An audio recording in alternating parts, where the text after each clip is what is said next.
Novel. Selamat pagi Mas Ryan. Ya, selamat pagi Mbak Ola, selamat pagi pada Bu Vivi dan juga pada Dr. Abidin. Iya, baik. Nah, ini senang kita pagi ini bahas soal selamatkan generasi emas. Siapa sih yang disebut dengan generasi emas? Semua generasi di bawah usia 20, nanti kita akan konfirmasi kepada Dr. Abidin, ya di atas 20, artinya yang mereka masih sangat berpotensi nantinya mengambil atau juga punya peran di organisasi, di tampuk kepemimpinan dan sebagainya begitu. Ini perlu kita selamatkan mereka. Ada apa tapi dengan mereka?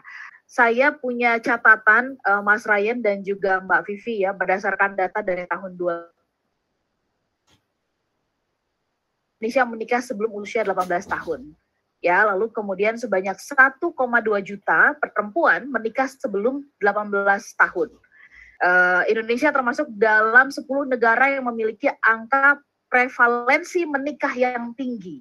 Ya, dan pernikahan dini di Indonesia termasuk yang juga demikian tinggi. Nah, kita mau bahas dulu langsung dari sisi ini dampak ketidaksiapan ya, ketidaksiapan seseorang menikah kemudian menikah dini dalam kondisi ini ya. Ini terhadap biaya hidup, ekonomi dan sebagainya yang tidak pernah dipikirkan sebelumnya itu seperti apa. Kita mau saya izin Mbak Vivi ke Mas Ryan ya untuk mengawalinya. Mas Ryan, boleh nggak Mas Ryan kalau berdasarkan catatan tadi ini kan boleh dibilang Indonesia 10 ya masuk 10 besar kategori pernikahan dini gitu ya di Asia Tenggara bahkan juga di dunia begitu. Apa sih hal-hal yang sebenarnya perlu dipahami ya oleh setiap orang yang mau masuk ke lembaga pernikahan ini dari sisi biaya ekonomi dampaknya lah gitu ya terhadap beban hidup begitu. Mas Ryan, monggo boleh dibuka dari mana saja. Baik, jadi mungkin saya akan bawa dari satu angle. Saya sejak sekitar 4 tahun terakhir, saya punya satu materi yang saya bawakan kepada anak-anak milenial. Tentunya saya kan sudah usia 36 tahun ya, dan sudah 18 tahun mengenal dunia investasi dan keuangan. Saya membuat satu tema bernama Invest Loop. Jadi saya ingin cerita bahwa ternyata ketika saya melakukan survei, ada tiga keinginan besar anak-anak muda. Yang pertama itu adalah menikah dan juga berumah tangga dan juga punya anak seperti itu. Yang kedua adalah ingin memiliki tempat tinggal. Tentunya kalau misalnya dia sudah berumah tangga, biasanya impiannya selanjutnya adalah memiliki tempat tinggal. Yang ketiga adalah ingin memiliki kendaraan pribadi. Ini kalau di Indonesia. Nah, dari tiga ini sebenarnya yang menjadi hal yang perlu kita sadari adalah biasanya orang bilang bahwa yaudah yang namanya punya menikah itu ya as simple as ya mempersiapkan biaya pernikahan. Tidak loh, ternyata ada turunannya karena setelah menikah maka secara otomatis dia akan punya anak ya kan ya. Punya anak ini adalah punya anak 1, punya anak 2 dan seterusnya. Tapi saya pribadi itu bilang juga bahwa ada satu yang tertinggal. Mimpi yang tertinggal adalah mempersiapkan ketika kita tidak lagi mampu bekerja. Jadi 4 ini adalah siklus dasar yang harus kita kuasai, yang kita sadar ketika kita mau menjadi kata-kata orang menjadi dewasa. Nah, dari 4 ini saya mengambil aspek biayanya. Ternyata kalau kita hitung-hitung ya dengan beberapa perhitungan detail, misal ya, orang suka bilang, yang namanya punya rumah DP-nya doang. Salah, punya rumah itu bukan DP-nya doang, tapi ternyata rumah DP isinya dan segala biaya-biayanya sampai dengan bayar biaya bulanan. Dan sama, ketika kita menikah, kita juga dihadapkan hal yang sama.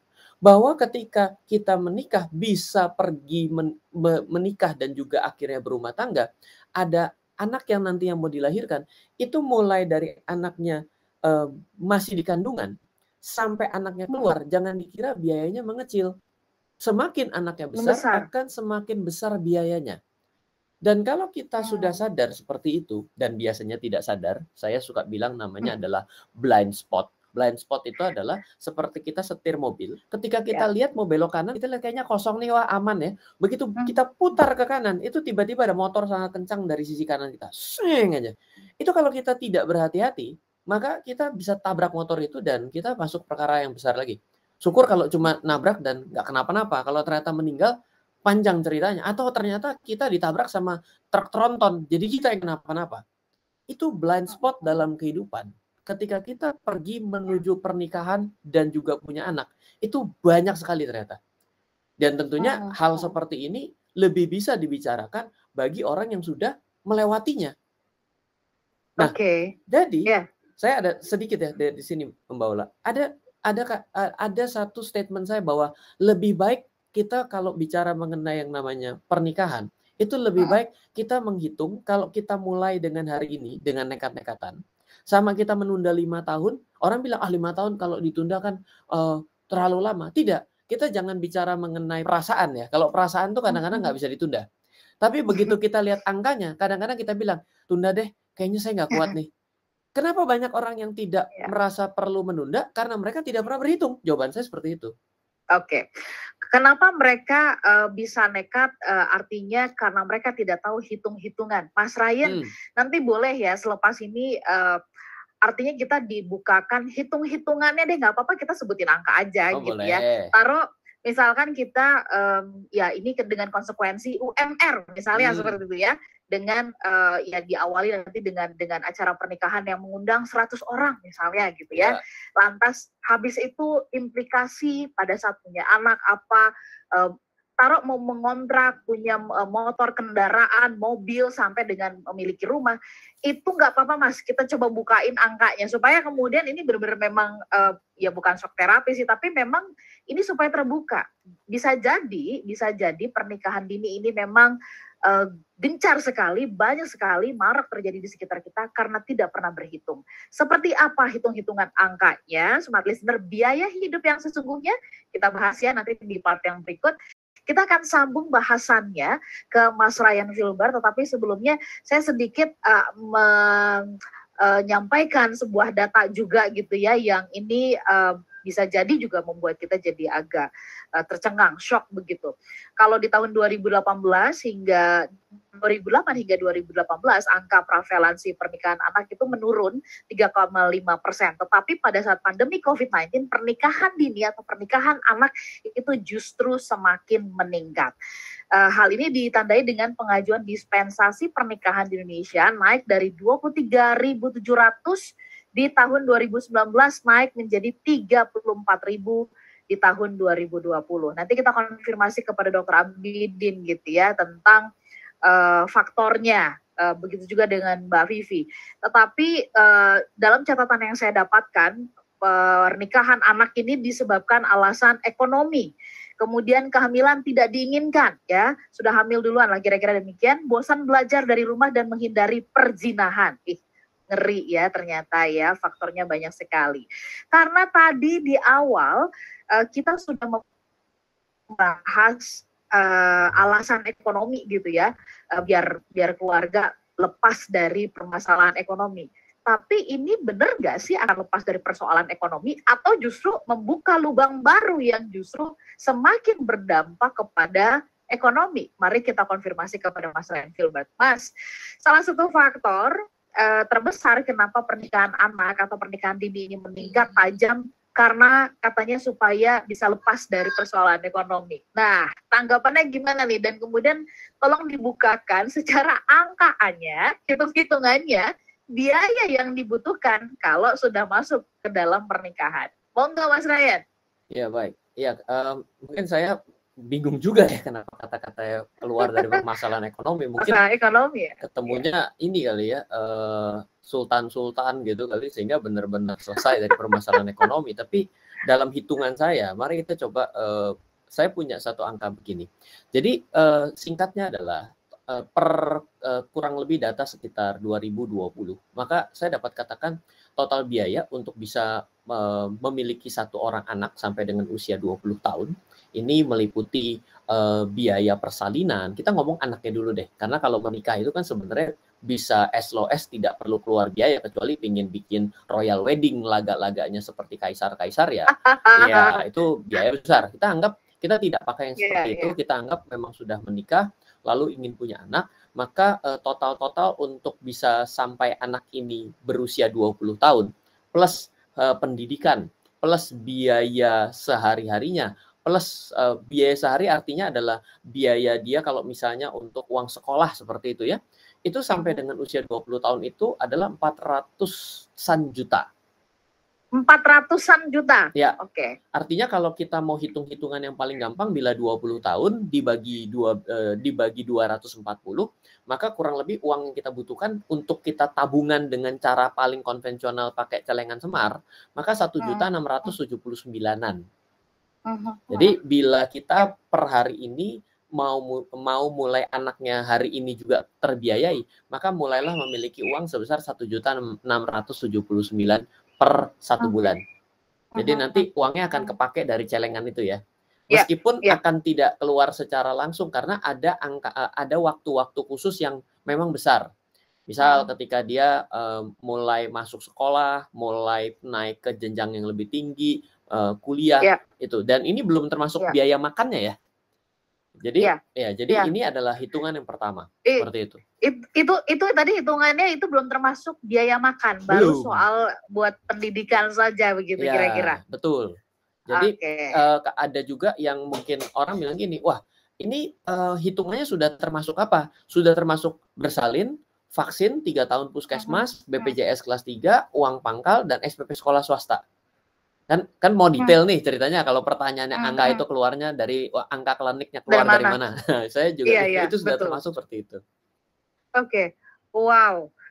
Sedemikian besarnya ya Mas Ryan. Tapi kalau menurut Mas Ryan, bagaimana dengan tanggapan atau ini rasanya pengetahuan yang sangat melekat pada umumnya yang mengatakan loh kan rezeki Tuhan yang atur. Ya udahlah nanti tenang aja pasti ada kok. Ini kayak seolah-olah mengatakan Tuhan yang mengatur rezeki kayak diturunin langsung gitu loh.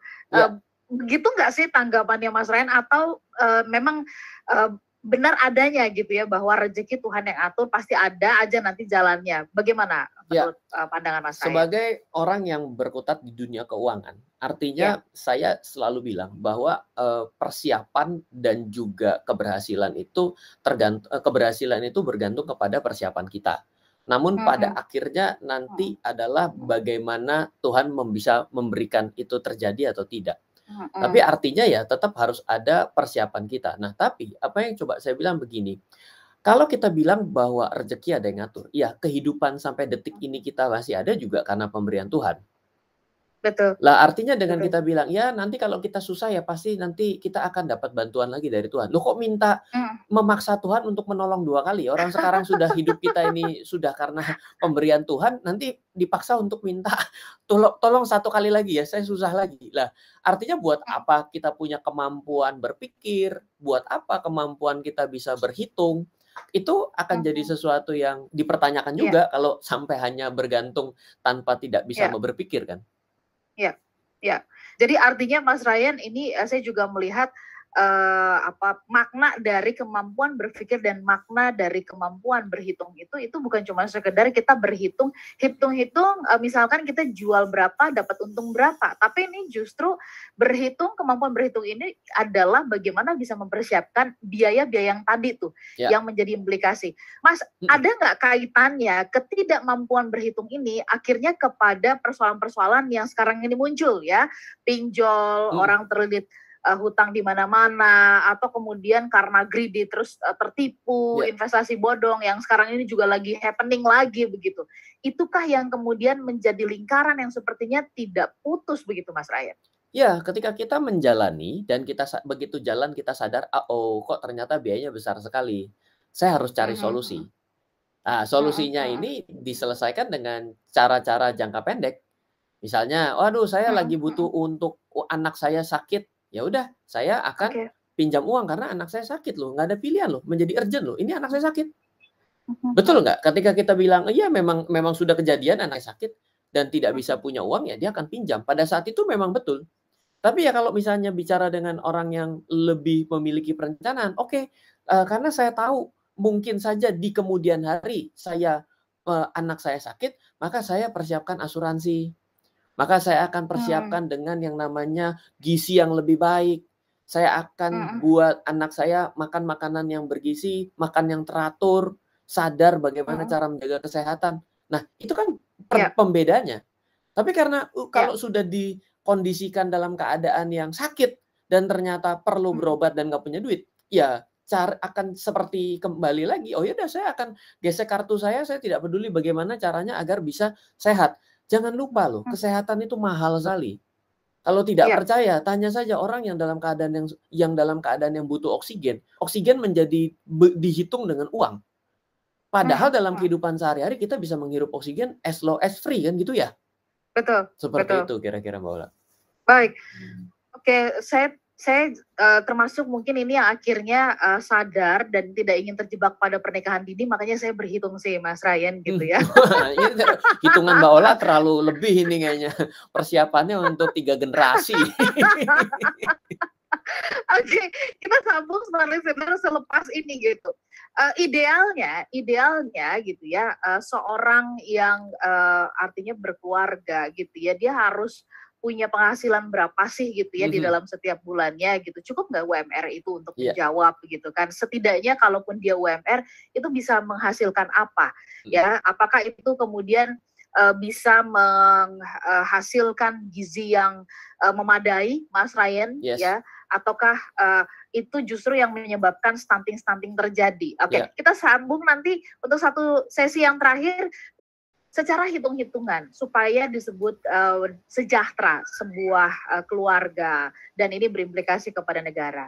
Kalau hitungannya UMR, berapa sih sebenarnya yang mereka harus siapkan ya di dalam biaya keluarga sebulan itu untuk berbagai kebutuhan supaya kemudian juga dapat gambaran buat mereka nih yang lagi menyimak kita gitu ya atau yang menjadi aktivis di sekitar lingkungan mereka. Silakan Mas Ryan. Ya, baik, kita buat dengan 2 rumusan ya. Rumusan yang pertama adalah rumusan yang paling gampang adalah ketika kita ini ingin punya masa depan aja. Jadi bila ada orang yang tidak ingin memiliki masa depan boleh untuk tidak mulai memikirkan masa depan gitu ya.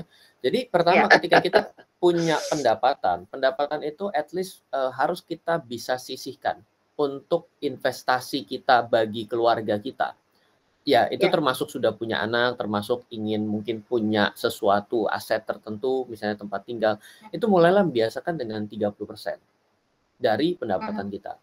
Nanti nilai hasilnya itu akan bisa menyesuaikan sesuai dengan kita berada di nilai pendapatan berapa kok. Jangan khawatir. Karena selalu akan ada saja rumah yang sudah murah pun ada yang lebih murah lagi. Tapi murah bagi si A bisa mahal bagi si B. Itu sudah pasti. Nah, itu adalah rumusan yang gampang. Dan tingkatkanlah investasi atau uang yang disisihkan seiring dengan uangnya yang kita dapat membesar. Yang lucu adalah banyak orang yang uangnya bertambah banyak, yang disisihkannya sama saja. Padahal dia mampu untuk menyisihkan lebih besar. Atau malah lebih hebat lagi, tidak ada uang yang disisihkan. Ini adalah masalahnya. Nah, yang kedua, kalau saya mau coba hitung-hitung ya, saya dari yang tadi saya bicarakan bahwa dari hasil saya menghitung dan mensurvei, ternyata kalau kita mau menyelesaikan 3 impian hidup, yaitu adalah punya anak dan menikah, anaknya 1 saja dulu, lalu ditambah dengan punya kendaraan dan punya tempat tinggal. Ternyata ada 1 yang tertinggal, yaitu adalah bagaimana caranya kita bisa take care terhadap diri kita ketika kita sudah tua. Banyak orang yang akhirnya ketika tua bergantung kepada anaknya. Inilah disebut dengan sandwich generation. Nah, kalau 4 kebutuhan hidup ini mau diselesaikan dengan dimulai dengan tiba-tiba detik ini juga saya menikah, berarti argonya akan jalan dengan punya anaknya. Kalau dia sesuai rencana kan biasa 1 atau 2 tahun gitu ya. Yang repot kan hari ini nikah, lusa langsung brojol anaknya. Nah, ini yang dipertanyakan kan gitu ya. Lalu ditambah lagi kita tiba-tiba langsung beli rumah, ditambah tiba-tiba kita beli mobil, maka nilai uang yang harus kita investasikan untuk dari hari ini sampai dengan 30 tahun ke depan per bulan adalah sekitar 28 juta. Berarti kalau dibilang, wow, kalau gitu UMR gimana? Nggak bakal bisa sebenarnya. Kalau semua di gaspol di detik ini tanpa ada perencanaan, nggak bisa. Tapi menariknya, dengan tingkat keuangan yang sama, bila kita tunda 5 tahun, jadi kita dengan kebutuhan yang sama, kita tunda 5 tahun, ternyata kebutuhan per bulan yang harus kita sisihkan hari ini adalah 4 jutaan. Artinya kita bilang, UMR-an tuh, bisa loh. ternyata jangan pernah dijadikan suatu alasan bahwa ini Jakarta, Ya, ingat jangan lupa ketika kita ya, bergeser, maka kebutuhan hidupnya akan turun juga. Kenapa ada ya. tingkat UMR yang lebih kecil dalam satu daerah? Itu dikarenakan kebutuhan hidup di daerah tersebut lebih kecil. Jadi harus bisa digeser-geser seperti itu. Artinya ada tidak menjadi suatu alasan bahwa orang dengan penghasilan yang tertentu, maka dia tidak bisa mempersiapkan kehidupannya lebih baik. Semakin pas-pasan kita, maka kita harus semakin berjuang untuk menjadi lebih baik. Kalau orang yang sudah sangat kaya, dia gagal nggak apa-apa. Orang serepnya banyak, serepnya banyak gitu kan. Serepnya banyak ya. Itu, Mbak. Jadi kuncinya adalah di perencanaan. Oke, baik, kita kunci sampai di situ, Mas Ryan ya. Jadi Mbak Ola, ada tagline, berencana itu keren. Oke, berencana itu keren. Jadi sebenarnya keluarga berencana itu bukan cuma sekedar merencanakan punya anak ya. Oke. Baik, kita kunci dulu sampai di sini. Mas Ryan, terima kasih banyak sudah bergabung pagi hari ini memberikan insight yang luar biasa gitu. Kita jadi melek banget gitu hitung-hitungan itu. Tetapi kemudian sekaligus juga jadi tahu apa rumus yang bisa kita lakukan. Halo, terima kasih sudah menyaksikan video di RF Channel on YouTube. RF Channel adalah channel edukasi untuk kita secara bersama-sama belajar dan mendapatkan aktualisasi mengenai investasi, keuangan, dan bisnis bersama saya, Ryan Filbert, dan tim. Add nomor WhatsApp saya di 0895 07 08 0789 0895 07 08 0789. Download aplikasi MyRF di Android atau iOS untuk mendapatkan artikel dan tema-tema khusus mengenai edukasi investasi, keuangan, dan bisnis pada aplikasi MyRF sekarang juga. Setiap bulan, saya bersama dengan tim memiliki kelas, mulai dari belajar trading dengan analisa teknikal, yang strateginya bisa Anda terapkan pada seluruh market, mulai dari saham, forex, hingga cryptocurrency, atau kelas investasi saham bernama Fundamental Camp. Untuk mengetahui kelas lainnya dan bertanya mengenai kelas, hubungi tim sekarang juga di 0852 882 6187. Sekali lagi, 0852 882 6187. Semoga terus bermanfaat. Dari saya Ryan Filbert, salam investasi untuk Indonesia.